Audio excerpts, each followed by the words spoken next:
Je crois que cette séance porte sur Robert Badinter et le métier de professeur.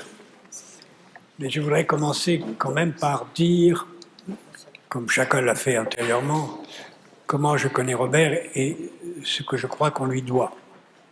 Alors, je vais choquer certains d'entre vous, et je commence tout de suite par le faire. On ne doit pas du tout à Robert Badinter l'abolition de la peine de mort.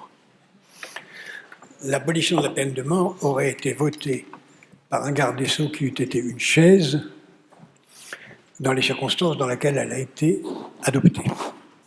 Par contre, on doit beaucoup à Robert Badinter dans la façon dont a été construit, comme ça a été dit tout à l'heure, entre 1973, date à laquelle j'ai connu Robert, et 1980, la prise de conscience dans l'opinion publique de la possibilité de cette abolition. Et cette prise de conscience s'est traduite par le fait que François Mitterrand a été élu président de la République et qu'il a fait abolir la peine de mort. Je vais revenir sur deux dimensions importantes. D'abord, et donc ça indique pourquoi il est très important, et c'est aujourd'hui très important pour la suite de notre vie politique, c'est qu'une action politique n'est possible que s'il y a ce qu'on appelle en allemand une Weltanschauung, une vision commune des choses, qui fait qu'une action peut être menée et que cette Weltanschauung peut s'être traduite par un projet, puis un programme, puis une action.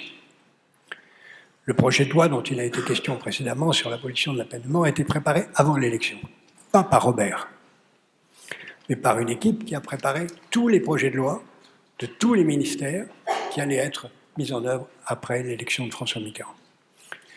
Dans la préparation de cette élection, Robert a joué un rôle majeur. C'était, je l'ai dit tout à l'heure en passant, un ami personnel. J'ai dîné avec lui le dimanche qui a précédé le procès dont il a été question tout à l'heure, et il avait devant quelques amis fait une sorte de répétition de sa plaidoirie, très émouvante, et on s'est retrouvés quelques jours après.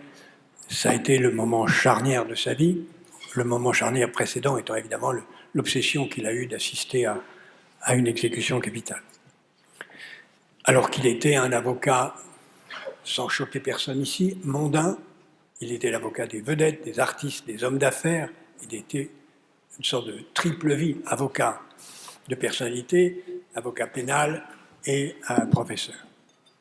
Et c'est cette multiplicité qui fait son charme et sa extraordinaire talent. Il a donc joué un rôle absolument essentiel dans la prise de conscience par l'opinion qu'après tout, c'était peut-être possible. Et c'est pour ça que le verdict de l'affaire Buffet est si important, puisqu'il a plaidé non pas le cas particulier, comme ça a été dit, il a plaidé contre la peine de mort. Alors je rappelle cette anecdote que j'ai déjà rappelée récemment. Robert n'aurait jamais dû être garde des Sceaux. Il n'était pas garde des Sceaux, puisque quand François Mitterrand a été élu, le garde des Sceaux, le président du Conseil constitutionnel a été Daniel Mayer, et le garde des Sceaux a été Maurice Faure. Et c'est Maurice Faure qui aurait dû faire l'abolition de la peine de mort. 3 semaines après l'élection de Maurice Faure, l'élection de François Mitterrand, il y a les élections législatives, et Maurice Faure me téléphone, sur le téléphone interne des ministres, pour me dire, mot pour mot, je n'ose pas dire à François, puisque c'était un des seuls hommes politiques qui tutoyait François Mitterrand, je n'ose pas dire à François que j'ai un poil dans la main, je ne peux pas rester. Je lui dis, mais tu ne peux pas ne pas faire l'abolition de la peine de mort. Non, non, je ne peux pas rester. Donc je vais voir le président et je lui dis, Maurice Faure ne veut pas rester.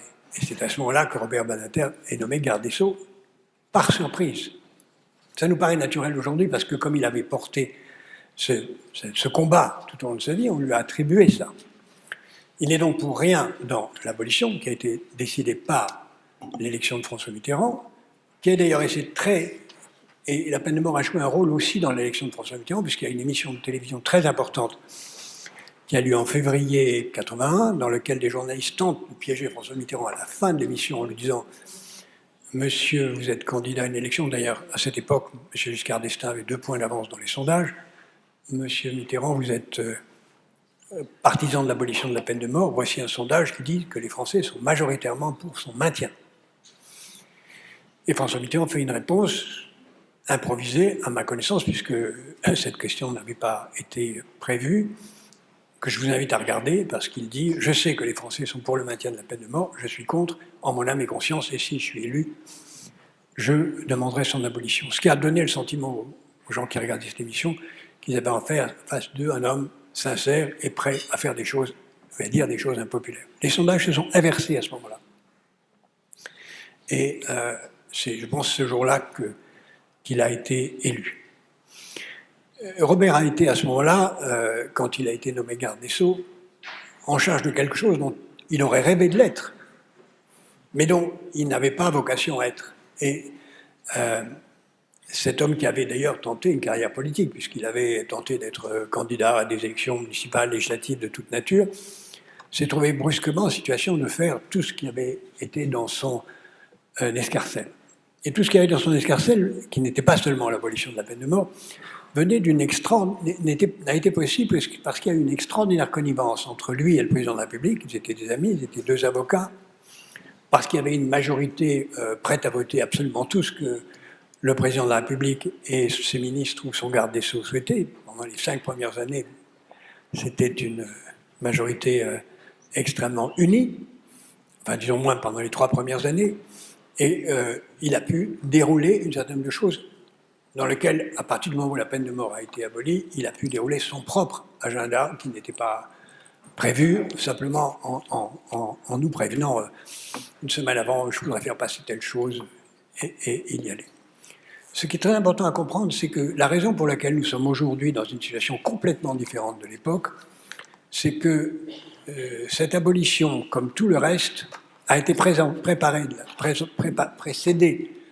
par l'émergence d'un consensus social autour d'un projet de société, qui n'a pas duré très longtemps. Mais ce consensus a permis de faire passer très vite un grand nombre de réformes. Et c'est parce qu'il y a eu ce consensus, et que, moi j'avais 30 ans à l'époque, 30 et quelques années, que nous avions pu aller très vite pour mettre en œuvre ces réformes, sans avoir à débattre beaucoup au moment de la décision de détail. Tant qu'il n'y a pas cette réflexion préalable, cette Weltanschauung, ce projet commun dans lequel s'inscrivent des propositions diverses, rien ne se passe. Et c'est là où ça s'articule, et je terminerai là-dessus, sur la fonction de professeur. Robert et moi avions ce point commun d'être professeurs et engagés dans la vie publique, et on a beaucoup discuté ensemble à ce moment-là de la distinction entre un savoir et une opinion. Un homme politique, il a une opinion. Un professeur, il a un savoir. Et un savoir, ce n'est pas du tout la même chose qu'une opinion, même si parfois le professeur doit faire débattre de différentes opinions pour faire naître un savoir. Et c'est très difficile pour un homme dont le métier est de donner un savoir que de vouloir imposer une opinion. Souvent, d'ailleurs, quand on s'en reste à son savoir, et c'était souvent le cas de Robert, on est prêt à admettre que l'opinion de l'autre est valable et qu'on peut très bien considérer que ce que dit son adversaire politique est vrai aussi. Et c'était ça qui faisait aussi une partie du charme de Robert, c'est d'admettre que l'autre pouvait avoir raison. C'est-à-dire qu'il ne faut pas avoir peur, il le disait souvent, de faire le jeu de l'adversaire. Si faire le jeu de l'adversaire, c'est dire la vérité. Parce que la vérité passe avant l'obsession d'avoir raison. Et c'est en cela que le professeur est toujours mal à l'aise quand il doit faire de la politique, parce qu'il doit à un certain moment affirmer sans plus mettre en doute sa propre parole, parce qu'il faut être certain de ce qu'on dit et pas admettre que l'autre puisse avoir raison. Il y a eu des combats où c'était tout à fait clair. L'abolition de la peine de mort en faisait partie, beaucoup d'autres ont fait partie ensuite. Et peut-être ce qui nous manque le plus aujourd'hui, c'est cet ensemble d'un corps de doctrine, de valeurs, qui nous permettrait de savoir que nous sommes sûrs d'avoir raison, parce que la morale nous l'impose. Je vous remercie.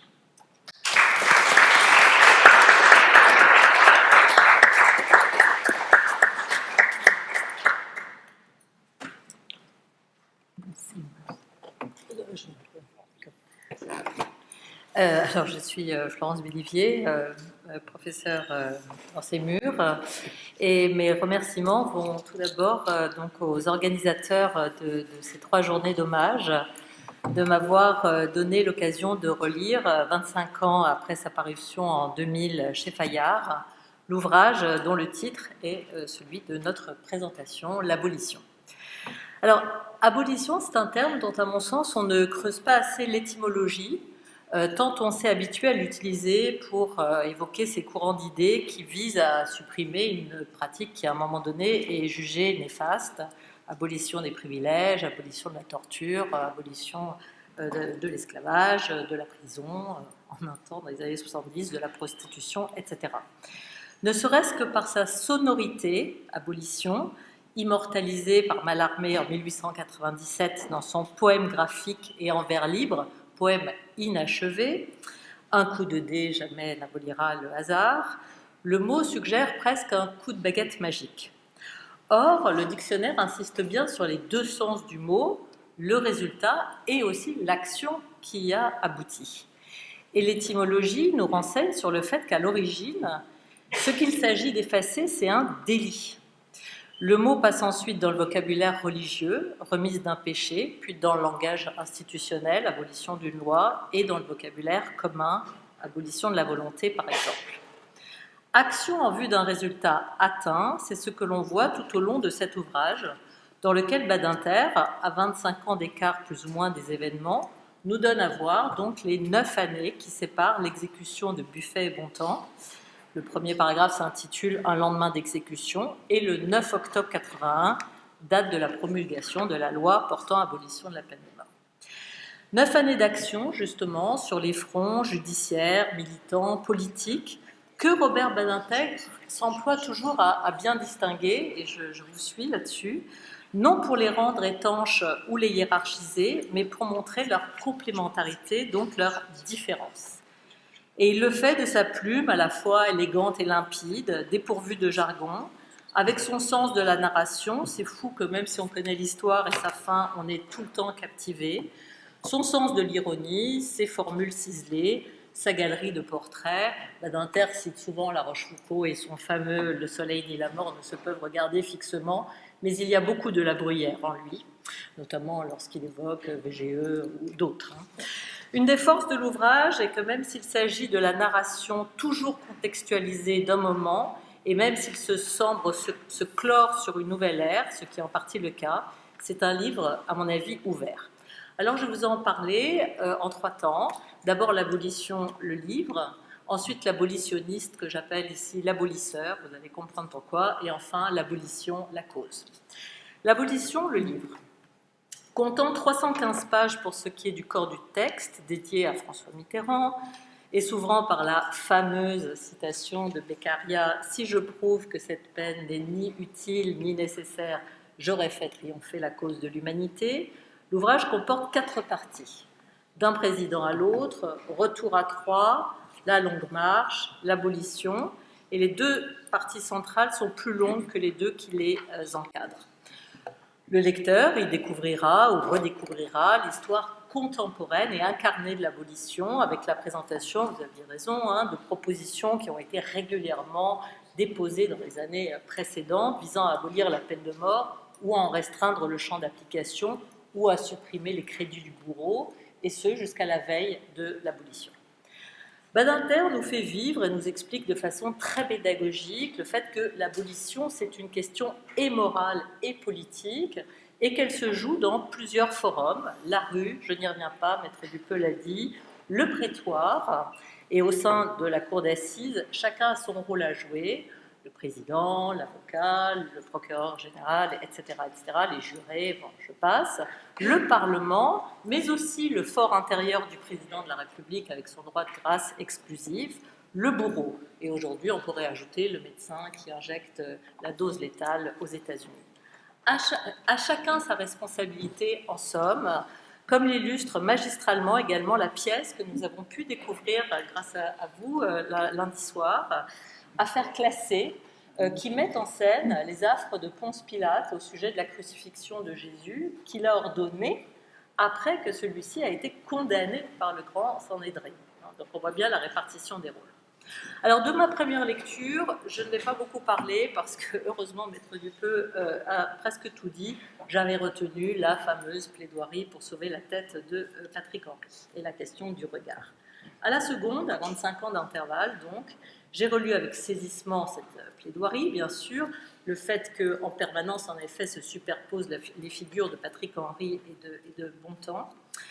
Et je me suis dit que si Badinter avait écrit son livre après 2000, et plus précisément après 2017, il aurait peut-être raconté ce qui est devenu Patrick Henry après, qui a eu un sort très particulier, puisqu'après 25 ans de prison, il a été libéré de façon conditionnelle, et qu'il est retombé pour une affaire de drogue, réincarcéré, libéré en 2017 pour des raisons de santé et mort peu après.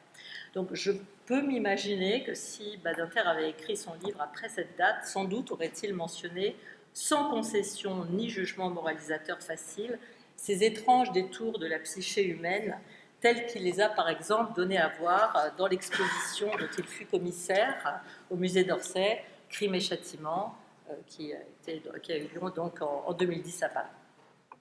Alors, ce qui m'a retenu de cette première lecture, c'est trois aspects.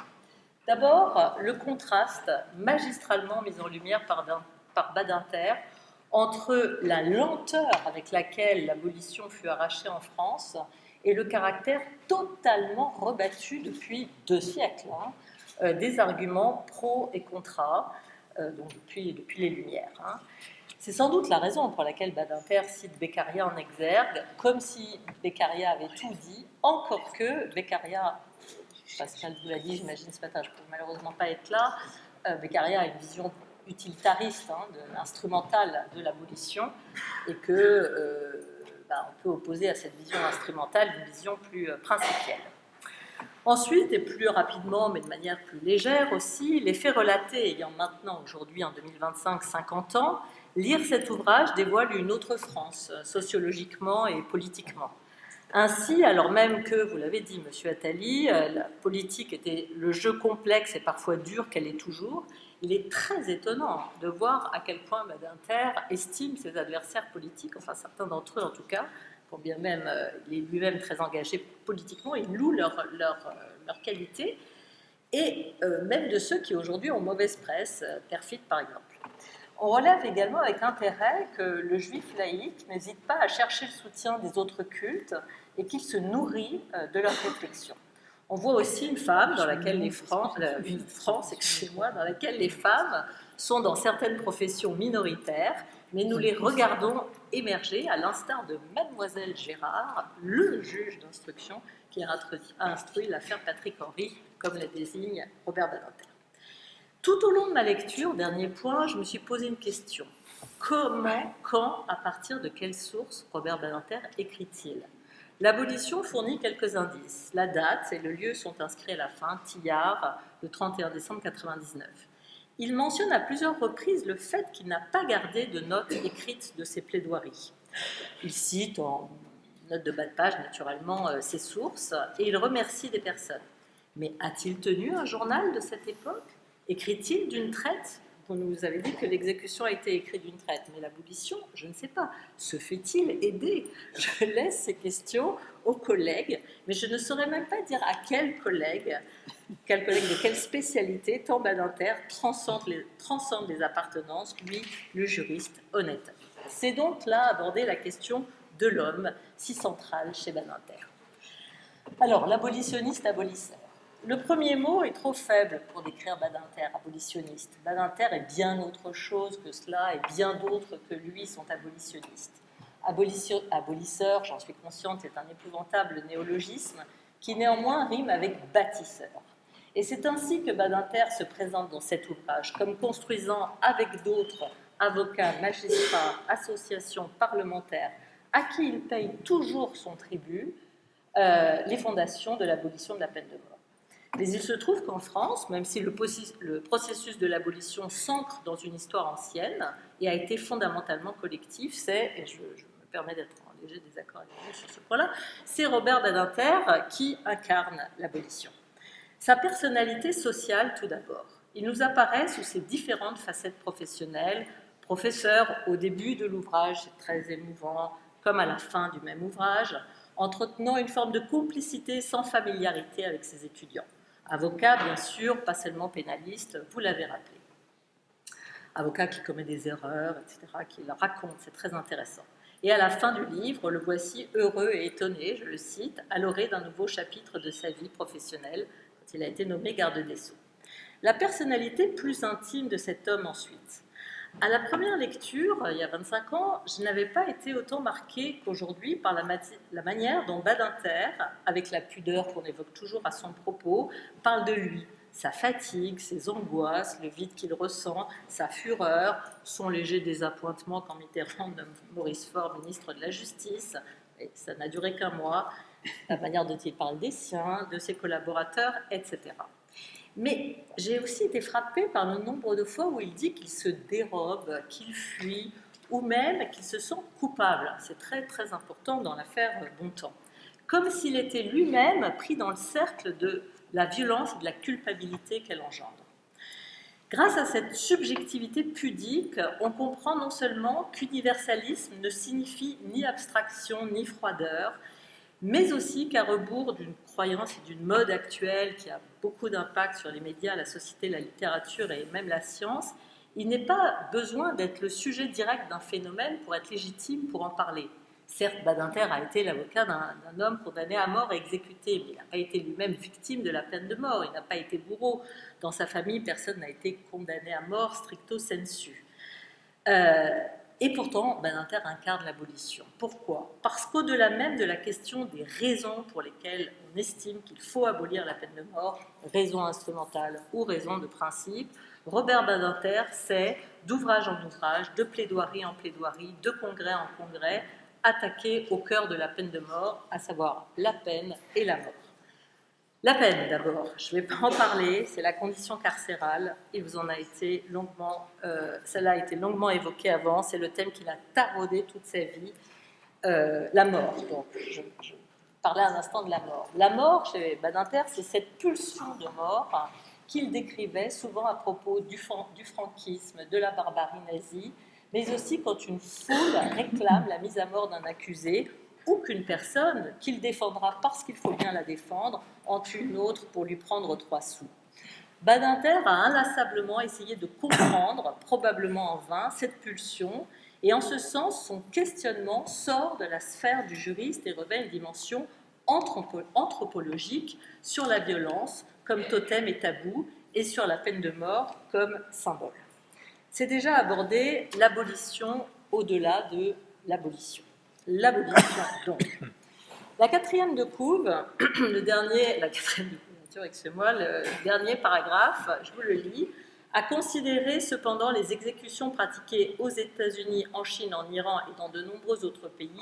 Le combat contre la peine de mort est loin d'être achevé, puisse l'évocation de ce qui advint en France servir à la grande cause de l'abolition universelle, dont il n'est pas question dans l'ouvrage en 2000. Alors, je n'ai pas parlé de la date de cet ouvrage, 2000. Ce n'est certainement pas un hasard si Robert Badinter a fait paraître cet ouvrage cette année-là. C'est en effet à ce moment que commence à naître un véritable mouvement abolitionniste mondial. Certes, il y avait eu des prémices. Des mobilisations internationales étaient intervenues au moment de l'exécution de Sacco et Vanzetti en 1927, comme celle des époux Rosenberg en 1953. Un congrès important organisé par Amnesty International en 1977 à Stockholm est mentionné par Robert Badinter dans son ouvrage. Et dans cet ouvrage, centré sur la France, on voit à plusieurs reprises s'ouvrir le voile sur ce qu'il se passe à l'étranger, au Pakistan par exemple, ou encore dans l'Espagne de Franco. Et on voit également l'évolution des normes internationales et européennes qu'Hervé Asensio mentionnait ce matin. Et à l'époque, la position de la France en Europe, cette Europe qui lui était si chère, cette position était très singulière, puisque la France était activement rétentionniste. La peine de mort était dans l'arsenal juridique, les tribunaux condamnaient, les présidents ne graciaient pas toujours, la guillotine fonctionnait. Je vous rappelle que c'est le dernier condamné à mort en France. John Dewey a été exécuté le 10 septembre 1977 à la prison des Baumettes à Marseille. Aujourd'hui, la situation a bien changé. D'une part, la France est devenue abolitionniste et l'abolition a même une valeur constitutionnelle depuis 2007. Elle a adhéré aux grands textes européens ou onusiens qui rendent l'abolition irréversible ou inconditionnelle. Et d'autre part, les pays abolitionnistes sont aujourd'hui majoritaires, ils sont 113. Toutefois, la pratique de la peine de mort, condamnation et exécution demeure. En 2015, 1153 exécutions, évidemment en deçà de la réalité, parce que dans un certain nombre de pays, on ne connaît pas le nombre de condamnés et d'exécutés, notamment la Chine. 39 460 personnes dans le couloir de la mort, ce sont les chiffres traditionnellement publiés par Amnesty chaque année. À quoi doit-on les progrès de l'abolition? À un ensemble de facteurs qui ont permis à une communauté de se souder et de porter sa voix, nécessairement plurielle, dans les prétoires, dans les arènes internationales, dans les rues, dans les congrès scientifiques, etc. Alors ces facteurs, je les vois ainsi. D'abord la chute du mur et la revitalisation de la société civile, de plus en plus professionnalisée et bénéficiant de financements européens. Des organisations comme Ensemble contre la peine de mort ont alors pris une initiative extraordinaire.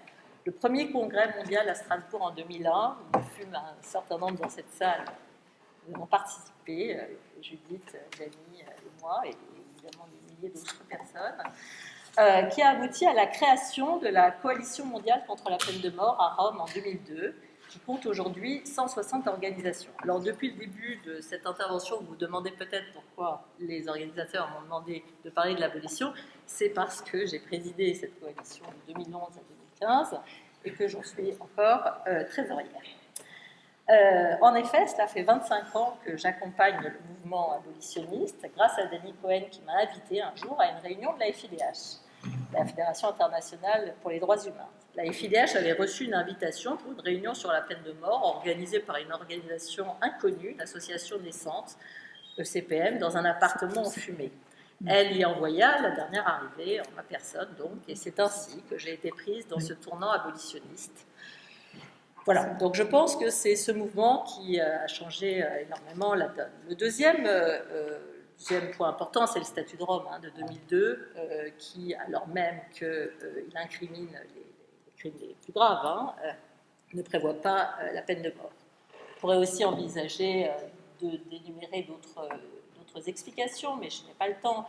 Le fait que la peine de mort soit devenue une question de droit international des droits de l'homme, non une pure question des droits de l'homme, et le fait que des questions nouvelles ont été considérablement creusées ces 25 dernières années, la question des discriminations, la question du coût de la peine de mort, la question des expertises psychiatriques, les expertises ADN pour rectifier les erreurs judiciaires, etc.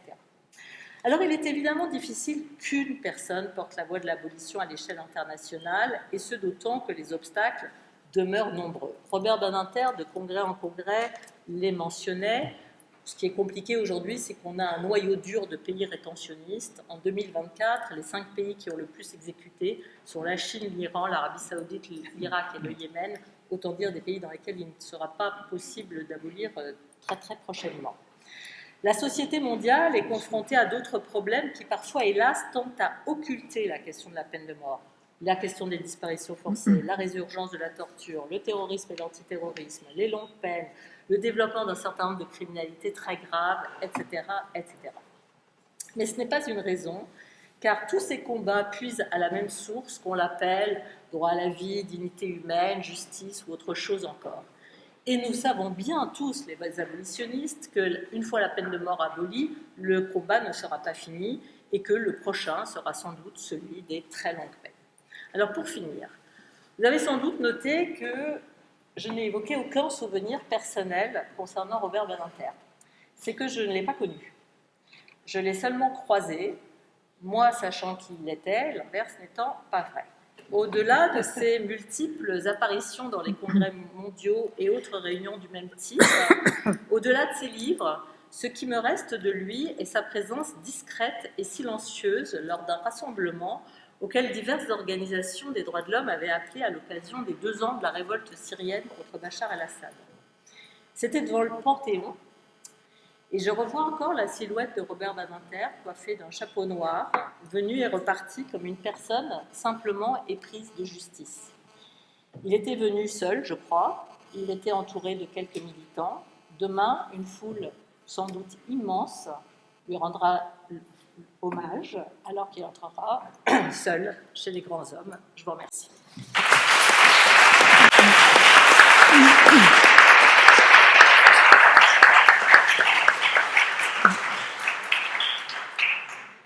comme je vais partir, je vais dire un mot de plus, si vous permettez. J'ai beaucoup apprécié tout ce que vous avez dit. Il est vrai que Robert porte et portera pour toujours le lien avec l'abolition de la peine de mort, même si c'est injuste, car l'abolition de la peine de mort, encore une fois, c'est François Mitterrand et ce n'est pas lui. Mais ça n'est lui que parce que, pour l'essentiel, il en a apporté le combat et l'idée qui a suivi. C'est pourquoi il est très important de bien distinguer le combat et sa matérialisation. Le combat vaut la peine, même si on n'est pas toujours en charge de la matérialisation. Il y a des pages magnifiques de Marx, d'ailleurs, sur la distinction entre faire naître une idée et la mettre en œuvre. Je voudrais juste revenir sur quelque chose que vous avez cité qui me paraît très important et trop souvent négligé, c'est le procès d'Ali Bhutto, qui l'avait beaucoup marqué, oui. Car Ali Bhutto était un de ses amis, c'était aussi un ami de plusieurs personnes, c'était un personnage extraordinaire, et il n'avait pas été autorisé à aller plaider pour lui, et il avait été très touché par cette exécution. Comme il avait été d'ailleurs sensible plus que sensible, horrifié par la scène à laquelle il avait assisté, puisqu'il avait tenu à assister, les yeux grands ouverts, à l'exécution de ceux qui n'avaient pas pu sauver. Ça nous met en situation de penser que parfois les hommes incarnent des idées, qu'elles les dépassent, et peut-être faut-il aussi aujourd'hui se rappeler qu'il y a beaucoup de gens qui meurent assassinés sans avoir passé devant un tribunal. Qu'il y a des massacres de toute nature qui ne supposent pas le simulacre de la justice. Et il y a aujourd'hui d'innombrables lieux où ça se passe. Et en dehors de l'abolition de la peine de mort, il faudrait commencer par créer les conditions de la règle de droit qui permettrait au moins de la canaliser. Je vous remercie.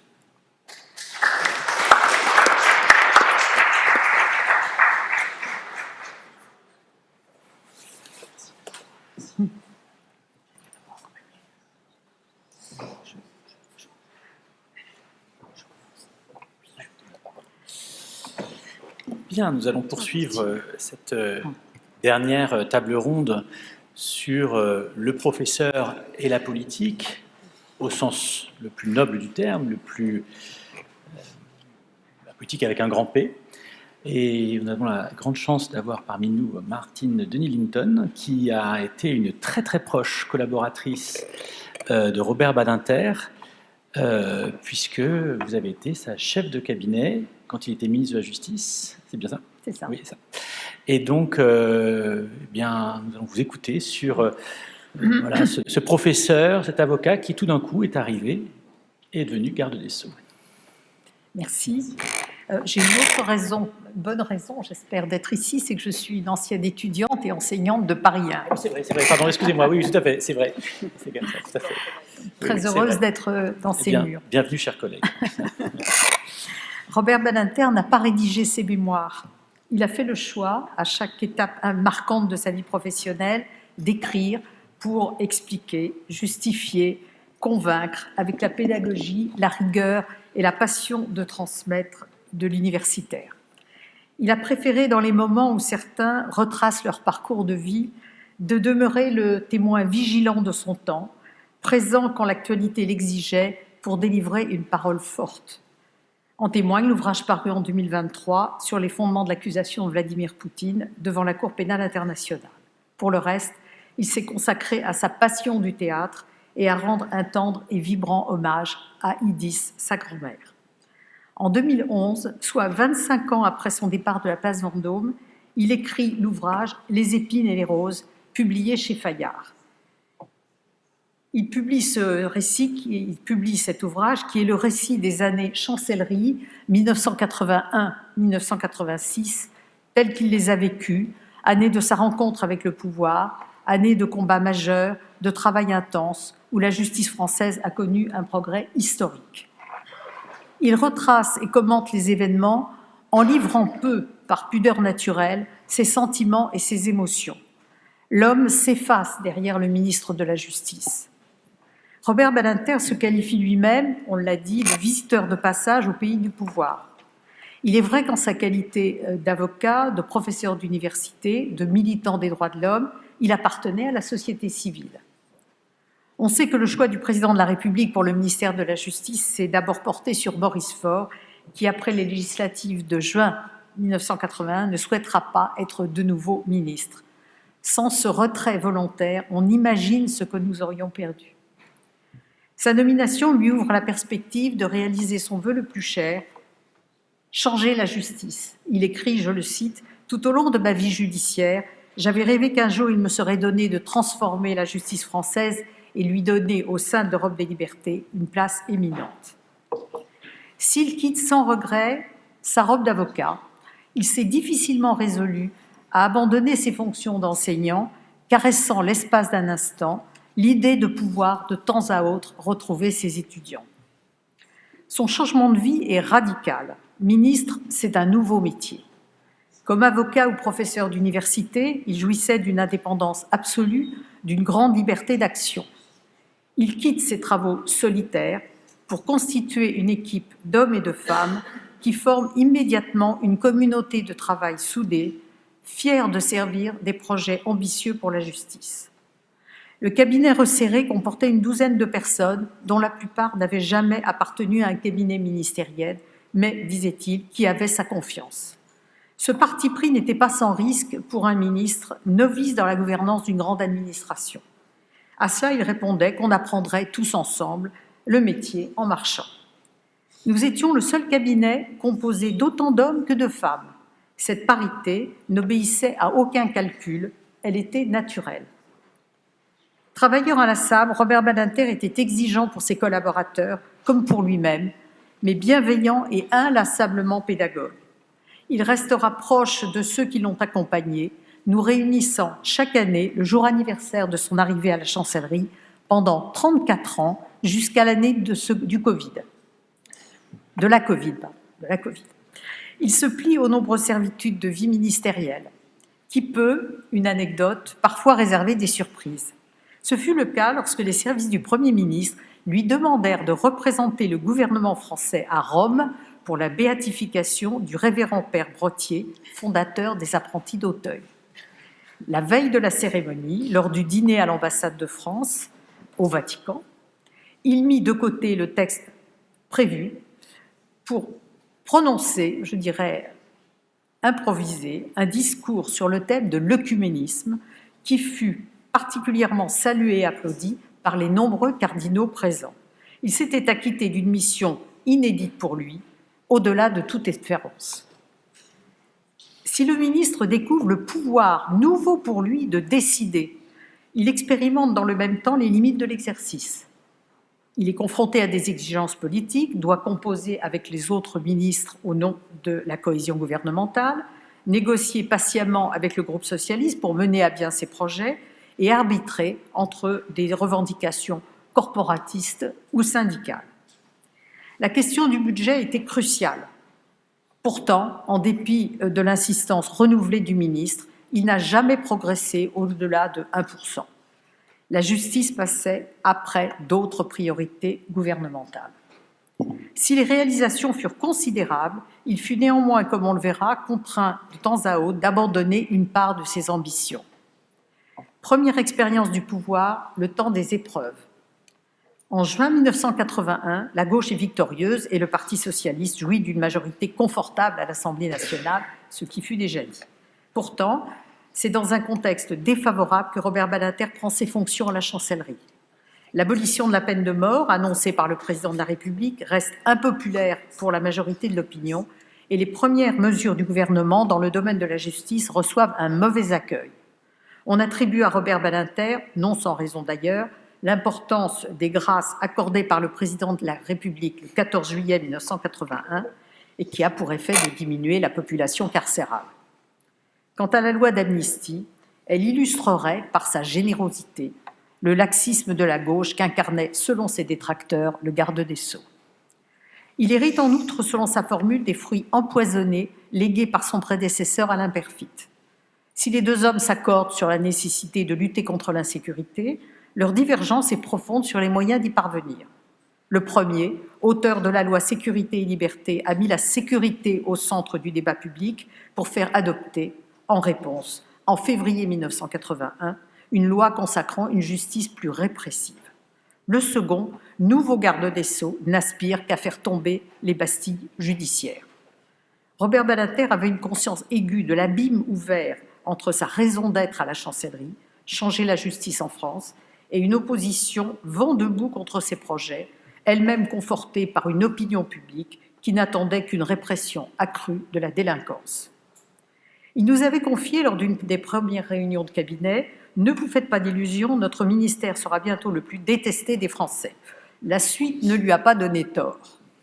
C'est ainsi que le garde des Sceaux allait devenir la cible privilégiée, un des parlementaires et anciens ministres d'opposition, qui, au-delà de la critique légitime des textes proposés, ne ménageait ni les insultes, ni les attaques personnelles, notamment lors du débat sur l'abolition de la peine de mort. Il était sans cesse renvoyé à sa profession d'avocat spécialisé dans la défense des assassins. On lui déniait le pouvoir de représenter le peuple français faute d'avoir été élu, et on soulignait son indifférence au sort des victimes. La responsabilité de tous les crimes commis par un récidiviste ou un détenu en libération conditionnelle lui était systématiquement imputée, et plus généralement, sa politique serait à l'origine, nourrissait l'insécurité de la France. À cela s'ajoutait un antisémitisme latent, mais qui était en revanche publiquement revendiqué par l'extrême droite. Ce contexte s'accompagnait d'une campagne médiatique d'une rare violence contre sa personne. Paul Cassia, dans son ouvrage « Robert Badinter, un juriste en politique », a dressé la liste détaillée et édifiante des attaques les plus virulentes. Bien plus, certains de ceux dont il aurait pu attendre un soutien ont souvent manqué à l'appel. Du côté des avocats, l'annonce des conséquences d'une réforme de la responsabilité civile des accidents de la circulation à l'origine d'une baisse redoutée des contentieux a affecté d'emblée les relations de beaucoup d'entre eux avec leurs anciens confrères. Quant au syndicat de la magistrature, il ne voulait pas, en approuvant la politique du garde des Sceaux, risquer d'apparaître comme allié du gouvernement et lui reprochait de ne pas en faire assez. Enfin, quelques membres du gouvernement exprimaient ouvertement leur inquiétude à l'égard de la politique menée par la chancellerie. Face à ce tableau sombre, Robert Badinter a pu compter sur la confiance absolue et je dirais vitale du président de la République et sur un soutien réel et constant des premiers ministres Pierre Mauroy et Laurent Fabius. Robert Badinter a dû supporter des propos haineux, des lettres de menaces de mort qui n'épargnaient pas sa famille, sans jamais se plaindre de ce traitement intolérable. Il affichait une sérénité remarquable qui forçait notre admiration. Combatif dans les débats parlementaires lorsqu'il s'agissait de défendre ses projets, il méprisait en silence ses attaques personnelles, estimant qu'y répondre était une entreprise vaine.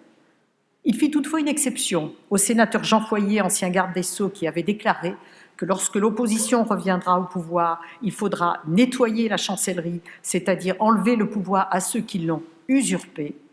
Il répliqua avec le talent et la vigueur qu'on lui connaît, non pour se défendre, mais parce que l'attaque portait atteinte à la dignité des magistrats de son cabinet. Ce stoïcisme n'était qu'apparent. Il écrit « J'affectais l'indifférence, mais cela ne me touchait plus que je ne le laissais paraître. Je n'avais pas la faiblesse de vouloir être aimé, mais de là à aimer être détesté, point de suspension. » Il trouvait du réconfort auprès de ses collaborateurs. « Je les aimais bien, écrit-il, mes chers compagnons de route et parfois de galère. » Malgré ses épines, sa détermination à tenir le cap était inflexible, d'autant qu'il était habité par un sentiment d'urgence. Les réformes majeures devaient être accomplies dès les premiers mois, dès les premières années, avec la conviction absolue que l'écoulement du temps rendrait tout plus difficile, voire impossible. En dépit de vents contraires, il a réalisé en moins de 2 années une large part de ses objectifs, des objectifs qu'il s'était fixés, consacrant des avancées considérables pour la justice. Mais chaque combat gagné était la source pour lui d'une intense satisfaction. L'exercice du pouvoir en action. Les progrès inscrits dans le champ de la justice pénale, dont vous parlera Christine Lazerge dans un instant, sont évidemment les plus emblématiques. Pourtant, pour être moins visibles, d'autres réalisations allaient transformer durablement des pans entiers du droit pour le plus grand bénéfice des justiciables. J'évoquerai 3 d'entre elles parmi beaucoup d'autres. D'abord, le professeur de droit Robert Badinter était un ardent partisan du droit de saisine individuelle de la Cour européenne des droits de l'homme. La France, on le sait depuis le traité de Rome de 1950, opposait un refus systématique à l'ouverture d'un tel recours aux Français. La levée de la réserve de l'article 25 du traité est intervenue le 8 octobre 1981, le jour même, hasard heureux, du vote définitif de la loi abolissant la peine de mort. Robert Badinter écrit « Au moment de quitter mes fonctions, j'avais conscience que, hormis l'abolition de la peine de mort, l'acquis le plus important de la législature, dans le domaine des libertés, avait été en octobre 1981 l'ouverture aux justiciables français de la Cour européenne des droits de l'homme. Cette décision d'une portée considérable eut peu d'écho dans les médias, encore moins dans l'opinion, en raison de son caractère technique. Qu'importe, ce recours individuel engageait pour l'avenir le législateur français à respecter les principes fondamentaux inscrits dans la Convention européenne des droits de l'homme. À partir de 1984, Robert Badinter consacre du temps à 2 chantiers de fond dans les domaines du droit civil et du droit commercial. En droit civil, ce fut la loi sur l'indemnisation des victimes des accidents de la circulation, dont la paternité d'origine revient à André Tinck, professeur à Paris 1. Il avait convaincu Robert Badinter dans les années 60 de la nécessité de changer radicalement les conditions de réparation des victimes d'accidents de la circulation, autres que les automobilistes, qui, eux, étaient couverts par l'assurance obligatoire. Le remède à cette injustice se trouvait dans un système qui réparerait le préjudice sans considération de la faute du piéton. L'ancien garde des Sceaux, Jean Foyer, avait échoué dans un projet de loi sur le même fondement face, dira-t-il, à la puissance des avocats et des assureurs qui l'avaient empêché. Robert Badinter reprenait donc le flambeau d'une réforme qui devait consacrer le caractère automatique de l'indemnisation des piétons et cyclistes, alors même que ceux-ci ont commis une faute à l'origine de l'accident. Ce projet courageux fut l'un des combats les plus difficiles à mener, car il impliquait des professionnels farouchement opposés au changement de leurs pratiques. Il souleva en effet immédiatement un tollé de critiques d'une majorité d'avocats qui redoutaient une perte de clientèle compte tenu des nombreux contentieux liés à la faute de la victime, on l'a évoqué à l'instant. Les assureurs sonnaient l'alerte sur une hausse inévitable des tarifs d'assurance. Quant à la prise en considération de la faute du piéton, elle conservait ses adeptes dans l'inconscient collectif de l'opinion publique.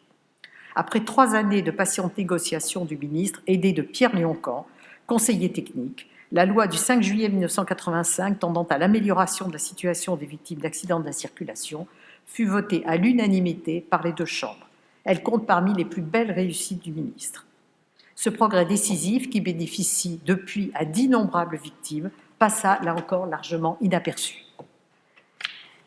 Le professeur Robert Badinter avait enseigné dans ses cours de droit commercial les procédures collectives applicables aux entreprises en difficulté, qu'il jugeait largement inadaptées, car elles ne parvenaient pas à enrayer les liquidations.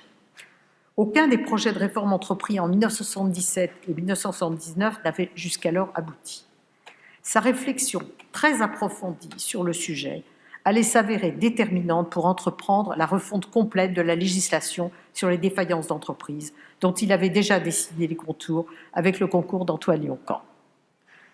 Ce projet ambitieux impliquait des changements notables, à la fois des procédures elles-mêmes, des juridictions qui traitaient des défaillances d'entreprise, mais aussi du statut des professionnels chargés de la gestion et de la représentation des parties prenantes.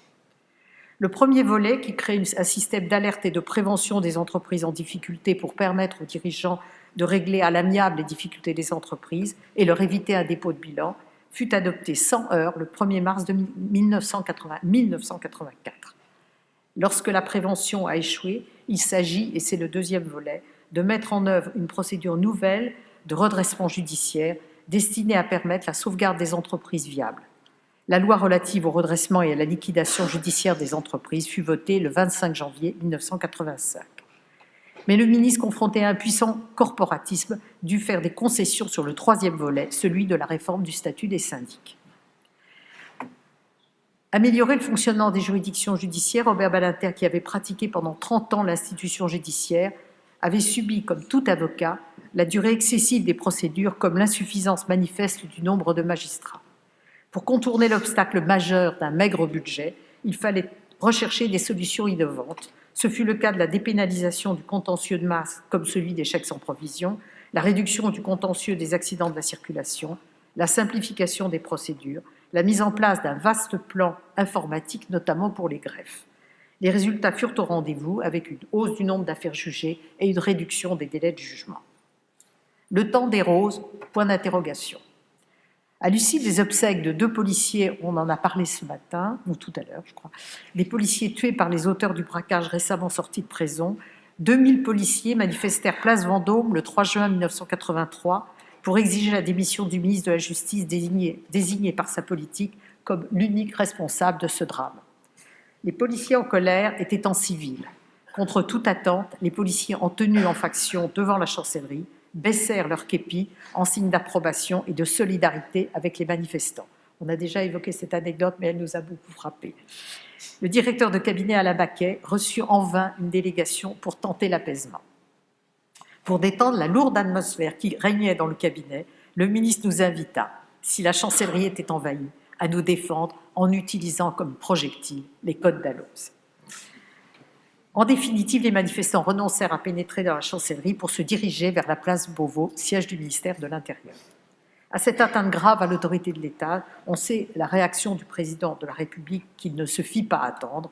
Il fit révoquer le préfet de police et le directeur de la police nationale, et des responsables de la hiérarchie policière, de la haute hiérarchie policière, furent lourdement sanctionnés. Quelques jours plus tard, au cours d'une conférence de presse, François Mitterrand s'indigna contre le prétendu laxisme de la gauche et renouvela sa confiance totale envers le garde des Sceaux. Puis, en août de la même année, Edmond Maire, secrétaire général de la CFDT, connu pour son indépendance, déclarait dans une tribune au Monde « Je tiens à dire que Robert Badinter est l'honneur de la gauche ». Les premiers signes d'un changement de climat se dessinaient, le ton de la presse devenait plus mesuré, certains journalistes prenant même le parti le parti du ministre. Le temps avait-il fait son œuvre? Le ministre accueillit sobrement cette embellie, l'attribuant à sa fidélité aux principes qui animaient la gauche en matière de justice et de liberté.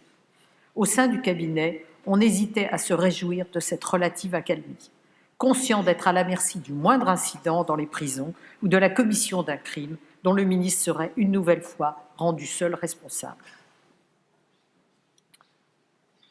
On ne peut passer sous silence l'irruption d'un passé tragique qui a profondément affecté Robert Badinter pendant son ministère. Klaus Barbie, ancien chef de la Gestapo de Lyon, était connu pour être le bourreau de Jean Moulin. Cet homme était aussi l'auteur de l'arrestation et de la déportation sans retour de Simon, le père de Robert Badinter. Nous l'ignorions. Cette situation singulière exigeait que le procès intenté à Klaus Barbie se déroule dans une parfaite neutralité et le respect absolu des règles de droit.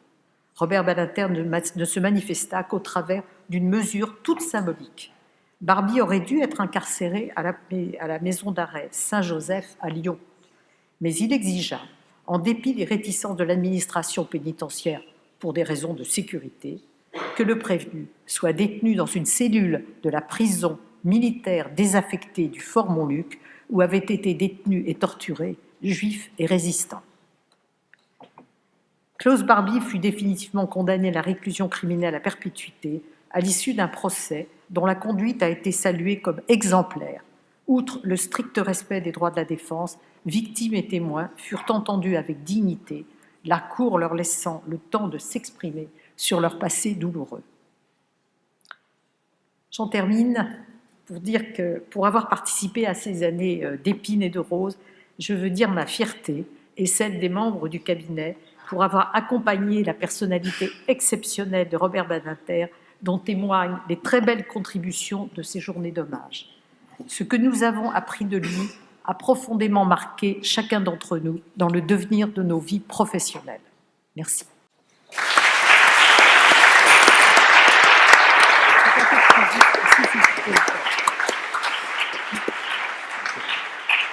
Un dernier petit mot. Un dernier petit mot pour dire que Robert Badinter, professeur de droit pénal à l'Université de Paris 1, Panthéon-Sorbonne, a pu construire en 5 ans une politique pénale débordant la politique pénale stricto sensu, en englobant aussi bien la prévention de la délinquance, la réparation des victimes que la répression. C'est ce dont Christine Lagerge va vous parler maintenant de cette politique criminelle globale. Merci beaucoup. Eh bien, j'ai le grand plaisir de donner maintenant la parole à Christine Lagerge, qui fut aussi une amie, collègue, mais aussi une professeure en politique. Donc, oui, il y a cette expérience commune. J'ai eu plusieurs occasions de rencontrer Robert Badinter en politique, lorsque ce dernier était des sénateurs et moi député, et que nous débattions dans des commissions de travail Sénat, Assemblée nationale. J'en dirai 2 mots tout à l'heure. La politique pénale de Robert Badinter, dont je voudrais dire quelques mots, est d'abord, et c'est ce qui la caractérise, pas seulement une politique pénale, mais une politique criminelle qui sort du pénal stricto sensu. Une politique qui ne se traduit pas seulement par un certain nombre de lois votées par le Parlement. Ce n'est pas seule la fabrication de la loi qui a fait la politique de Robert Badinter, ce sont aussi les petites sources du droit. En nombre de lois, elles sont extrêmement nombreuses, ni 18 lois pénales à proprement parler, mais si l'on s'intéresse aux circulaires de cette période où Badinter était garde des Sceaux, on s'aperçoit que c'est visiblement, évidemment, une politique très globale qu'il a construite avec ses directions, l'Assemblée nationale, le Sénat, son cabinet. En réalité, l'inventaire, et je ne vais pas du tout me livrer à un inventaire, l'inventaire empêche de saisir la globalité de son œuvre, et je vais user d'une méthode de décryptage d'une de ses amies, d'une de mes amies, Mireille Delmas-Marty, qui a construit des modèles de politique criminelle, et ces modèles de politique criminelle sont un instrument de lecture tout à fait efficace, tout à fait pertinent pour comprendre les tenants et les aboutissants du rôle majeur que ce garde des Sceaux a eu. Et je veux dire par là tout de suite que son ambition première, et on l'a compris par toutes les interventions de cette journée, n'était pas du tout de façon prioritaire d'user de la répression. Il était au moins aussi, et peut-être encore plus attaché à la réparation des victimes, nous allons en parler, et à la réinsertion des personnes condamnées. Il a donc usé de toutes les formes de réponses possibles, y compris les réponses sociétales, y compris le jeu très complémentaire que le monde associatif peut offrir à une politique apparemment souvent décrite comme seulement législative. Chronologiquement, immédiatement après l'abolition de la peine de mort, je ne vais pas reparler de cette loi magistralement défendue, il est très significatif. Et il y a toujours eu chez Badinter et les ministres de François Mitterrand l'idée qu'il fallait trouver des équilibres. Très significatif que Pierre Mauroy, alors Premier ministre, ait convenu avec Robert Badinter qu'il fallait faire de la prévention de la délinquance une priorité. Je crois que c'est un point que nous n'avons pas encore évoqué depuis hier. Et cette priorité devait être confiée non seulement aux instances étatiques, mais également aux institutions locales, aux collectivités locales. Et c'est ainsi, on n'en parle plus beaucoup aujourd'hui, mais ces choses-là sont à la fois un peu en désuétude et ont beaucoup changé le partenariat entre le local et le national. Ainsi est installée une commission des maires sur la sécurité, bien connue de ma génération, présidée par le député maire d'Épinay-sur-Seine, Gilbert Bonnemaison. Et du rapport célèbre de cette commission sont nés les comités départementaux, communaux et aussi l'instance nationale, Conseil national de prévention de la délinquance. Et ce fut une révolution de l'approche de terrain de la prévention de la délinquance.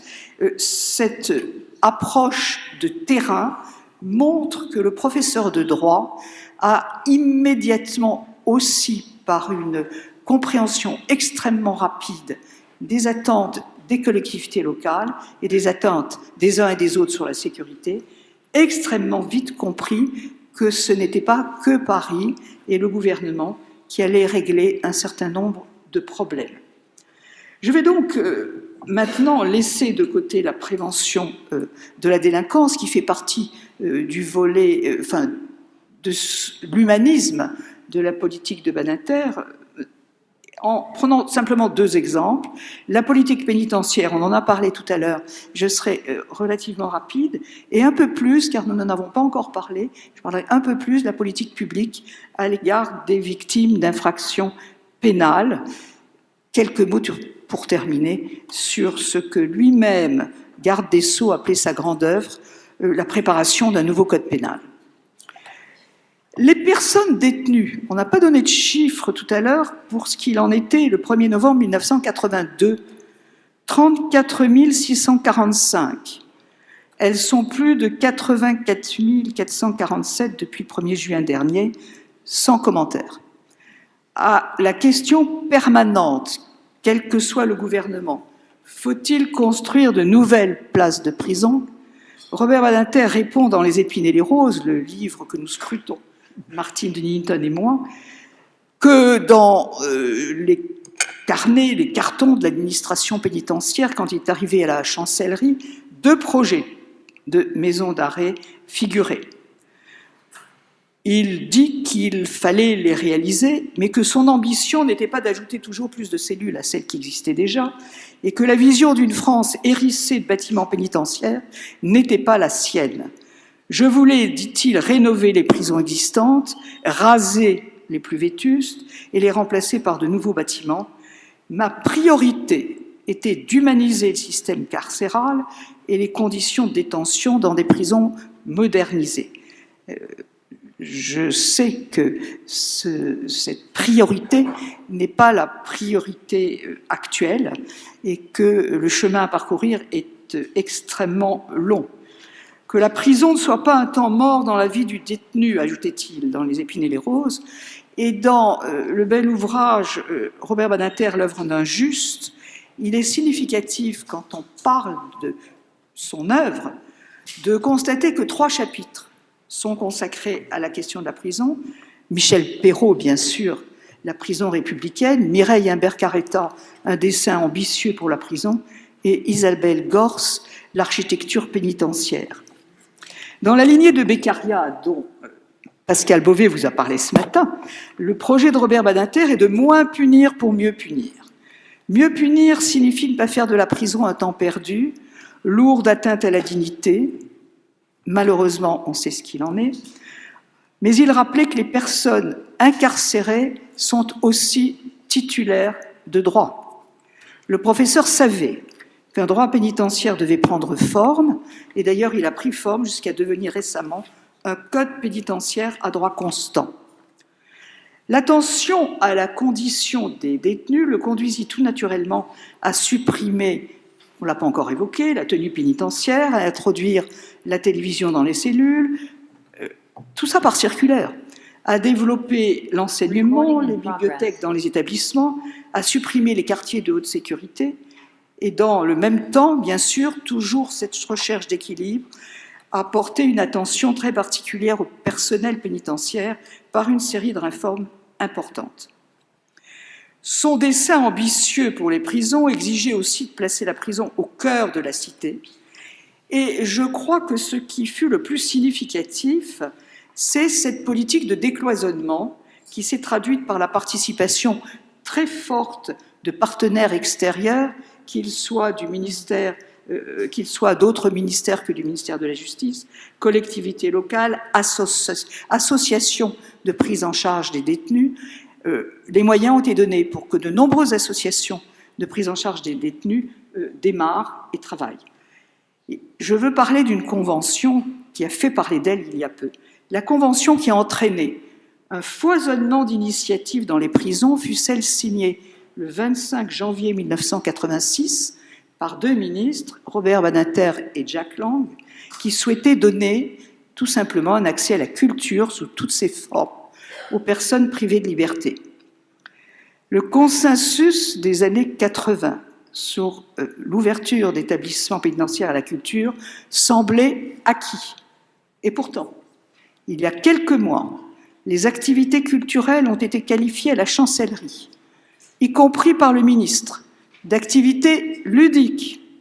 Elles furent soudain interdites, jusqu'à ce que le droit et le bon sens l'emportent, grâce à une décision du Conseil d'État du 19 mai 2025, rappelant que cette interdiction serait contraire au code pénitentiaire, hormis les activités provocantes de nature à porter atteinte au respect dû aux victimes. Je pense que le Conseil d'État a ajouté cette ligne pour ne pas paraître trop favorable à la période Badinter.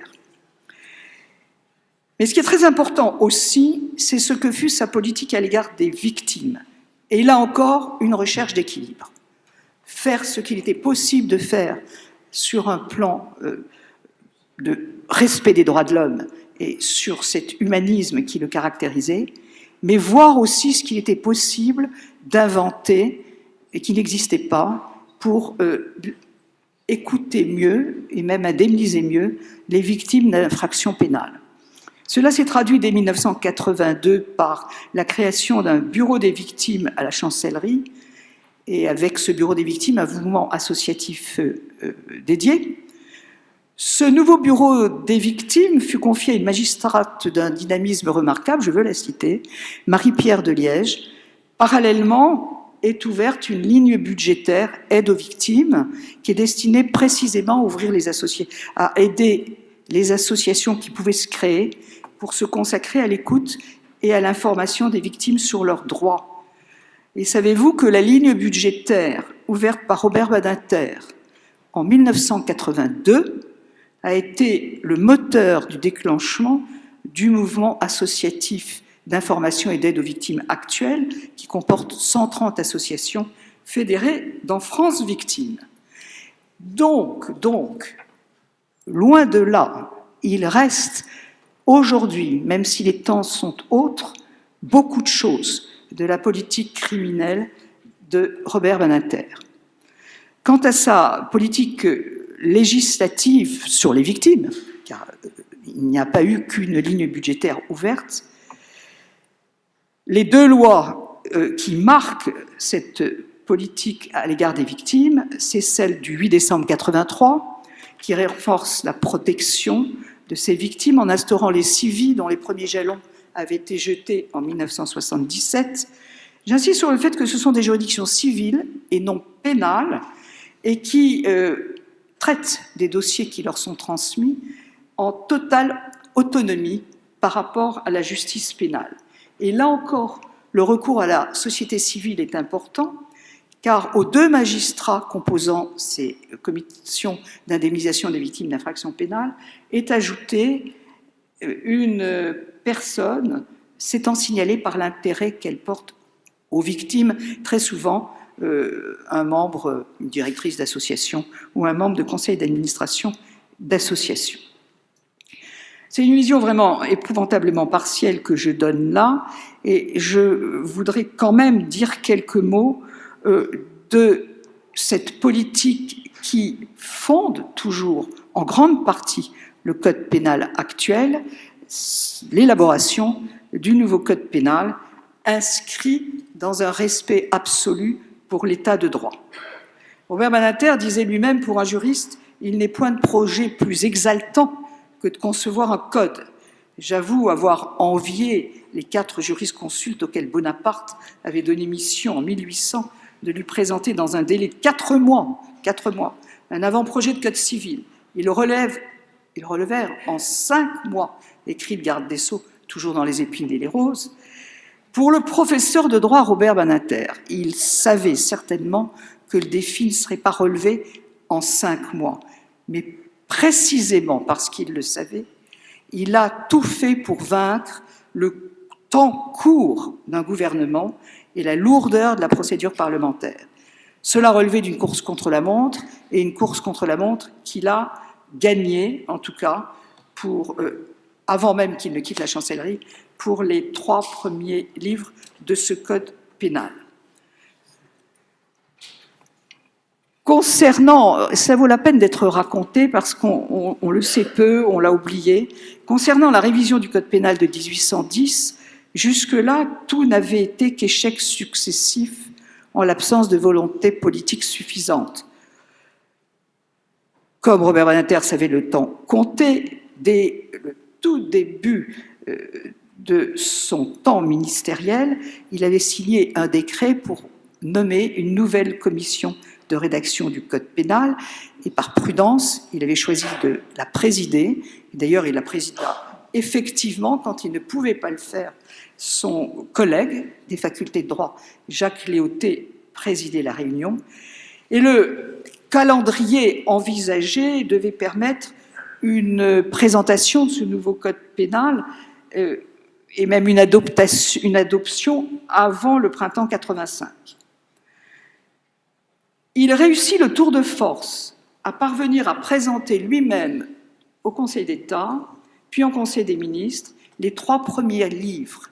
Et il eut l'intelligence et l'astuce, qui montraient qu'il était déjà un vrai politique, et pas seulement un professeur de droit, de rechercher l'accord de Laurent Fabius et de se faire conseiller de déposer le texte, non pas d'abord à l'Assemblée nationale, mais d'abord au Sénat. Le choix du Sénat présenté, je le dis aux étudiants en droit qui sont là, le choix du Sénat présenté cet avantage considérable qu'un projet de loi déposé au Sénat est pérenne et peut toujours reprendre, même en cas de dissolution, d'élections législatives nouvelles. Et le projet de nouveau Code pénal, il aurait pu sombrer si l'ancien garde des Sceaux, devenu président du Conseil constitutionnel, n'avait pas veillé jusqu'au bout à ce qu'il ne tombe pas dans l'oubli. Et veillé jusqu'au bout en rappelant que ce projet était en cours à François Mitterrand, qui, lorsqu'il a été réélu, a souhaité que ce projet de Code pénal soit présenté. Rien d'étonnant alors à ce que Robert Badinter, le 19 décembre 1985, ait voulu faire bénéficier en premier lieu ses étudiants de Paris 1, dans un grand amphi du Panthéon, de ce que ce projet de Code pénal avait de plus fort, et donc du socle de ce projet de Code pénal. Je vais abréger ce qu'il écrivit, mais je veux quand même vous dire ceci, qui montre combien l'idée que ce projet de Code pénal devait être ancré à la fois dans le respect des droits humains et dans ce qu'était pour lui l'état de droit.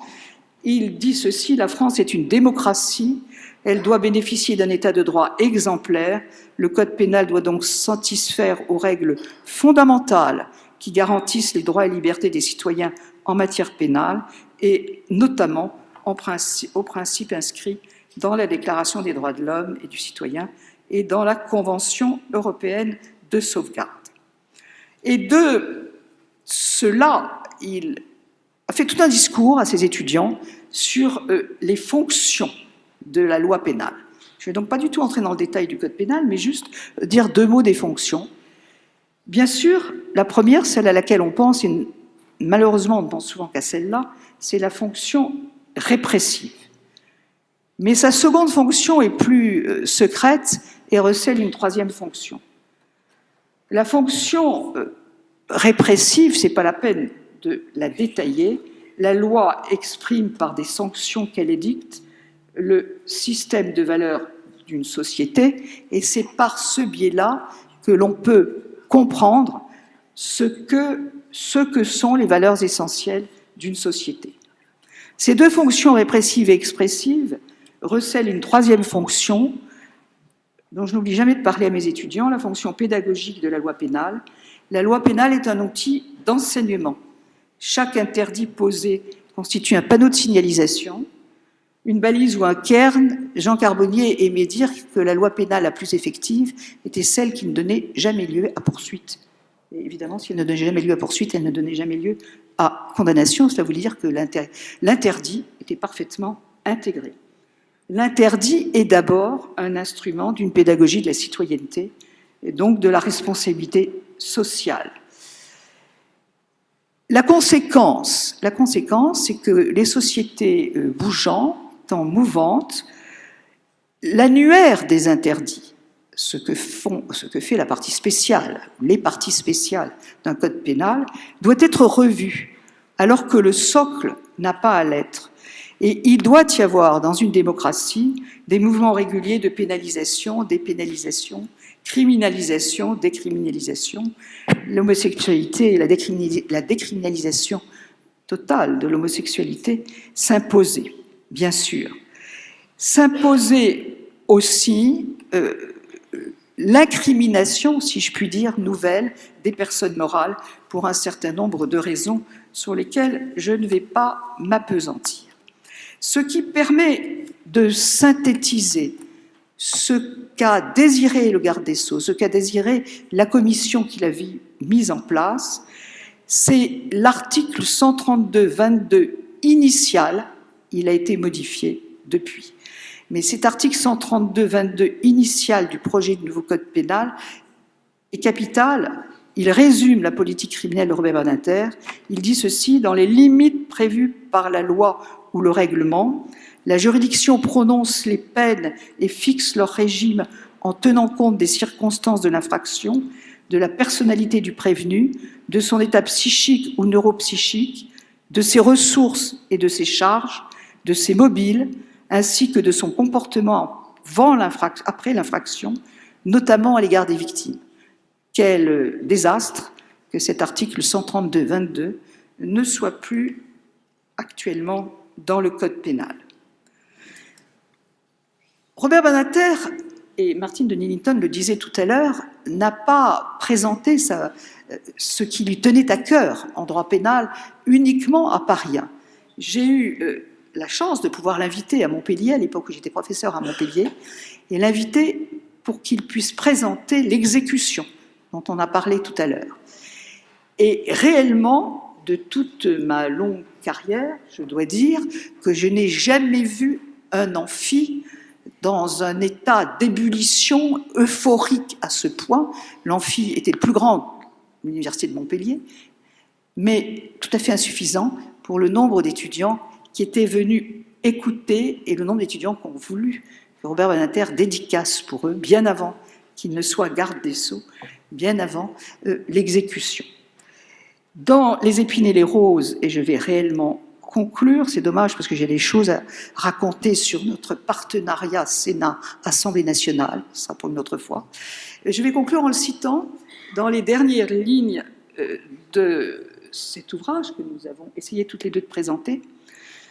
Il dit ceci: de tout ce que j'ai pu réaliser à cette époque, l'essentiel demeure: irréversibilité de l'abolition, suppression des juridictions d'exception, dépénalisation de l'homosexualité, progrès des droits des victimes, ouverture aux citoyens de la Cour européenne des droits de l'homme, amélioration du régime des prisons et bien d'autres mesures encore. Et il ajoute avec une totale lucidité: je n'ai pas non plus dissimulé mes échecs, qu'il s'agisse de la surpopulation carcérale, Madame la Contrôleure générale des lieux de privation de liberté, on n'a pas avancé, de la pauvreté budgétaire, légèrement avancée, ou de convaincre l'opinion publique, on a reculé, l'opinion que la première mission de la justice est de faire respecter la loi et de garantir les libertés individuelles comme le prescrit la Constitution, et non d'être le pompier de la délinquance comme on s'obstine à le faire croire.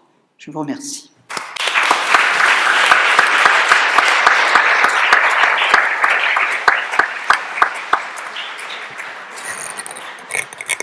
Merci beaucoup Martine, merci beaucoup Christine d'avoir réussi en si peu de temps à nous restituer avec... on se sentait plongé là presque dans les bureaux du garde des Sceaux, de l'avoir restitué avec autant de vie. Ces années politiques très riches et ce bilan si exceptionnel. Je pense qu'on avait appelé cette table ronde un professeur en politique, c'était un peu un clin d'œil à Paul Cassia et à son ouvrage. Et en fait, on aurait dû l'appeler Robert Badinter réformateur. C'était un immense réformateur Et on pourrait d'ailleurs organiser un colloque autour de ces réformes.